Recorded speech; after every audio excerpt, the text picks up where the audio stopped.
Vinde, Espírito Santo, enchei os corações dos vossos fiéis e acendei neles o fogo do vosso amor. Enviai o vosso Espírito e tudo será criado e renovareis a face da terra. Oremos.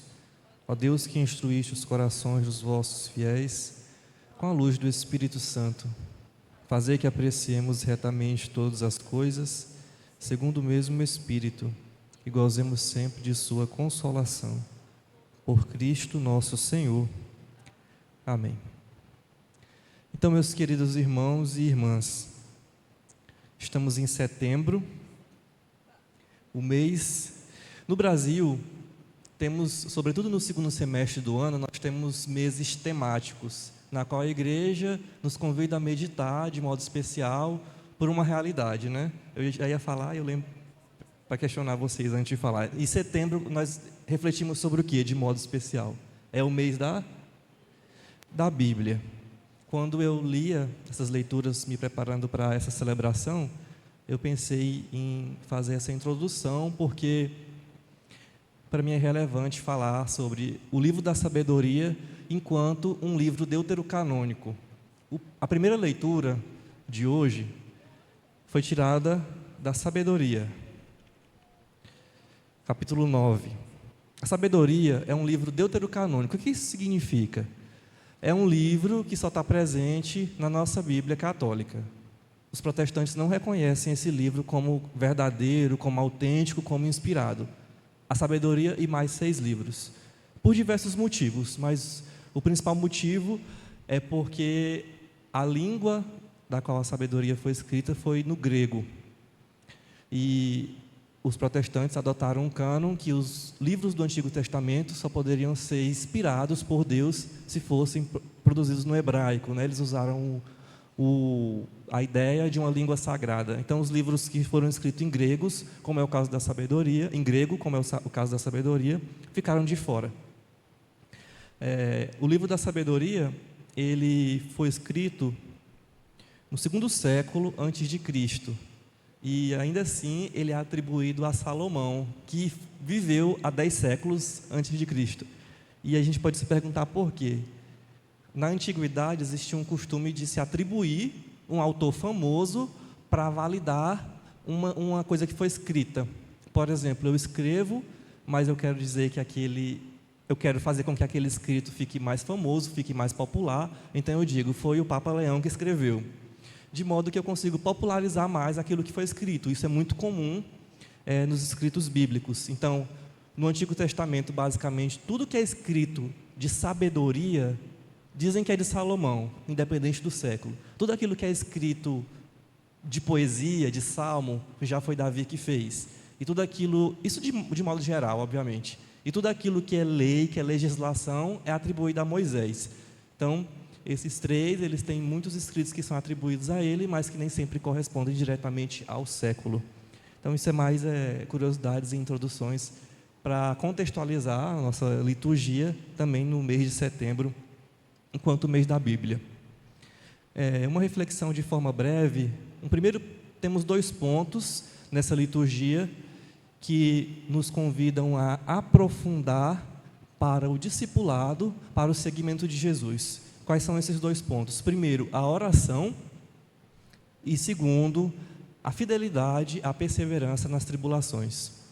Então, no livro da sabedoria, ele vai iniciar falando do conhecimento, o conhecimento que o homem pode alcançar, e ele termina dizendo que o conhecimento das coisas de Deus e o cumprimento do desígnio das coisas de Deus só se é dado por graça do Espírito Santo. Então, o livro da sabedoria diz isso para nós, que as coisas do alto são enviadas para nós, que o conhecimento e a sabedoria do alto é enviado para nós pelo Espírito Santo. É graça gratuita do Espírito Santo, graça de Deus.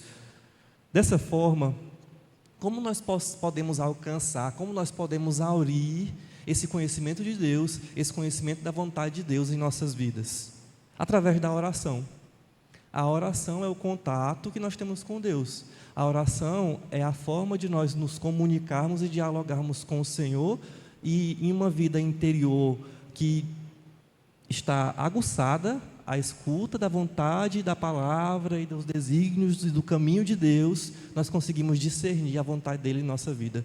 Então, o primeiro ponto é a oração. O reconhecimento da nossa fragilidade diante da grandeza de Deus, ele não deve gerar um desânimo, mas nos estimular a confiar no Senhor. Reconhecermos que nós não podemos por nós mesmos, mas que nós podemos em Deus, que nós podemos no Espírito Santo. Esse mesmo Espírito que nos conduz, é Ele que nos fortalece e não nos torna parados ou frágeis, mas nos torna fortes nele. A nossa força vem de Deus. É isso que o Espírito Santo move em nosso coração. Santa Helena Guerra, ela vem nos ensinar que a alma que clama e confia no Espírito Santo, nada lhe falta. Porque Deus, o Espírito Santo, é o seu tudo. Quem tem tudo, não lhe falta nada. Então, é uma santa bem recente, do século passado, foi canonizada, creio que ano passado, ou foi esse ano, nos ensina justamente essa graça de confiar no Espírito Santo e ter nele a nossa força. Ter em Deus, o Espírito Santo é Deus, a nossa força. E isso é confirmado no Salmo da liturgia de hoje. O que é que a última estrofe do Salmo vai nos dizer? Que a bondade do Senhor e nosso Deus repouse sobre nós e nos conduza. Ou seja, que a bondade do Senhor, que o Espírito do Senhor, que a vida, que a força do Senhor esteja sobre nós. E que esse mesmo Deus nos conduza. Acho que a gente pode repetir isso para que essa palavra seja uma oração na nossa vida. Eu vou falar mais uma vez e vocês vão repetir como uma oração. Que a bondade do Senhor e nosso Deus repouse sobre nós e nos conduza. Todos.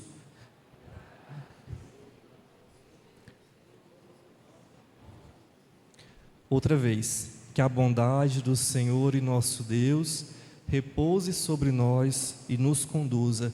Então, a liturgia nos chama até essa graça de a bondade do Senhor, a vitalidade do Senhor esteja sobre nós e nos conduza nesse caminho. E aí nós passamos para a segunda característica. Vocês lembram que no começo eu falei que eram duas? A segunda característica é a fidelidade e a perseverança. É isso que Jesus vai trazer no Evangelho.